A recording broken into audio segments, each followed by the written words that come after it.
Everyone, welcome back to my channel. কেমন আছো তোমরা সবাই? আশা করছি খুব ভালো আছো। আজ একটা রেসিপি নিয়ে এসেছি, সেটা হচ্ছে বেঙ্গলি স্টাইল মাটন কারি। তো চলো দেখে নিই তার জন্য কী কী উপকরণ লাগছে। ম্যারিনেশন আমি করে রেখেছি মাটনটাকে অলরেডি, যেহেতু করে রেখেছি আমি বলে দিচ্ছি কী কী দিয়ে করে রেখেছি। সেটা হচ্ছে পেঁয়াজ কুচি, লঙ্কা গুঁড়ো, হলুদ গুঁড়ো, জিরে গুঁড়ো, ধনে গুঁড়ো আর আদা রসুন বাটা। আর যে থালায় যে মশলাগুলো দেখলে সেগুলো দিয়ে আমরা মাংসটা রেডি করব। তো চলো আমরা শুরু করি। তো কড়াইতে তেলটা গরম হয়ে গেলে আমরা আলুগুলো ছেড়ে দেবো। আলুগুলো একটু ভেজে নিতে হবে হালকা করে, যেহেতু প্রেসারে যাবে সেই কারণে আলু তো সিদ্ধ হয়েই যাবে প্রেসারে দিলে। তো আমরা বেশি সেটাকে ভাজবো না, অল্প করে ভেজে নেব হলুদ গুঁড়ো আর নুন দিয়ে।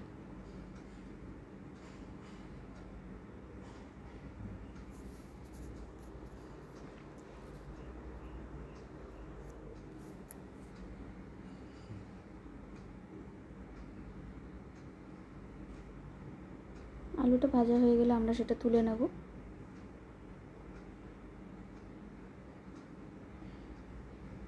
এবং সেই তেলেই দিয়ে দেবো পেঁয়াজ কুচি। কিন্তু এটা পুরো পেঁয়াজ কুচিটা যাবে না, অর্ধেক যাবে, মানে একদম হাফেরও হাফ বলতে গেলে। জাস্ট একটু হয়ে আসবে সেই সময় আমরা দেব হচ্ছে তেজপাতা, শুকনো লঙ্কা আর দারচিনি।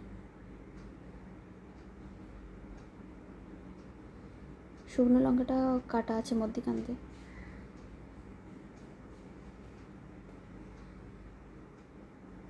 একটু নেড়ে নিয়ে আমরা দিয়ে দেবো বাদবাকি পেঁয়াজটা যেটা ছিল।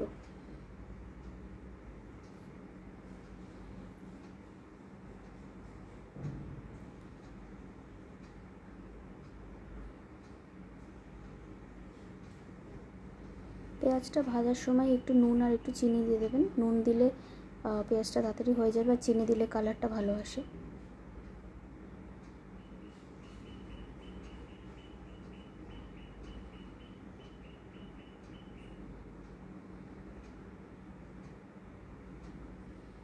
পেঁয়াজ যেহেতু ভাজা হয়ে এসেছে, এবার আমরা এতে দেবো হচ্ছে আদা রসুন বাটা।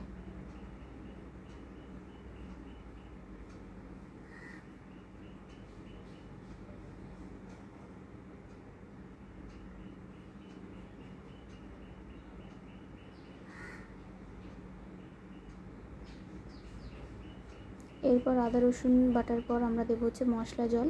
সেটা আমি একটা পাত্রে, আপনারা জল নিয়ে, সামান্য জল নিয়ে তাতে হলুদ গুঁড়ো, লঙ্কা গুঁড়ো, ধনে গুঁড়ো, জিরে গুঁড়ো এটা দিয়ে একটু ভিজিয়ে রাখবেন। এটাকে ভালো করে কষিয়ে নিতে হবে। এবার যেই তেল ছেড়ে দিয়েছে, তেল ছাড়লে আমরা দিয়ে দেবো হচ্ছে কেটে রাখা টমেটো। এবং টমেটো ভালো করে কষিয়ে নিতে হবে, এমনকি মানে পুরো টমেটো একদম মিশে যাবে, দেখতেই পাচ্ছেন পুরো গলে যাবে ওটা।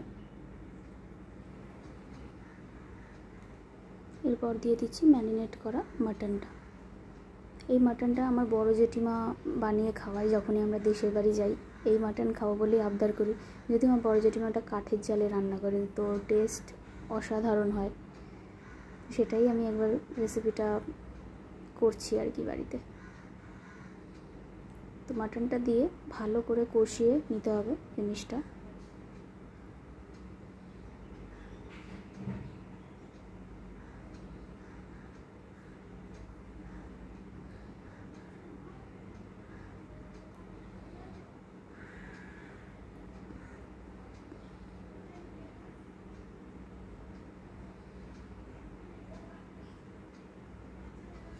এটা অলমোস্ট কষা হয়ে গেছে, কারণ এটা থেকে একটু জল ছাড়ছে, আর আমরা একটু জল দিয়ে দেবো।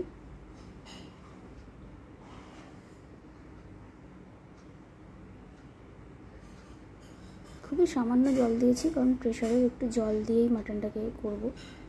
তো অনেকটা বেশি ঝোল হয়ে যাবে, সেটা আমরা চাইছি না আর কি।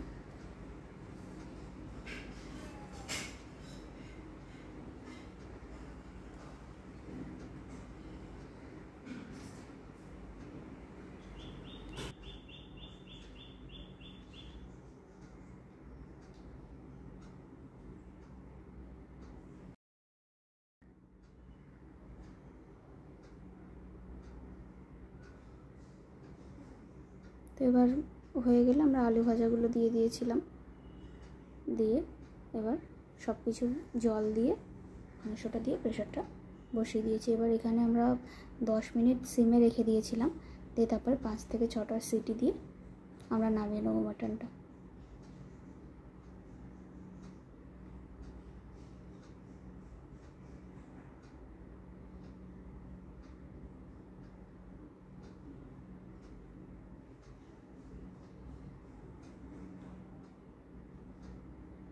মাটন কারি আমার রেডি। মাকে বললাম প্রেশারটা এবার খুলতে, তো দেখতেই পাচ্ছ। এবার তোমাদের যদি এটা বাড়িতে করো, যদি ভালো হয় তাহলে একটা লাইক, শেয়ার, একটা সাবস্ক্রাইব করে দিও, আর কমেন্টে জানিও যে কীরকম হলো। Thank you for watching.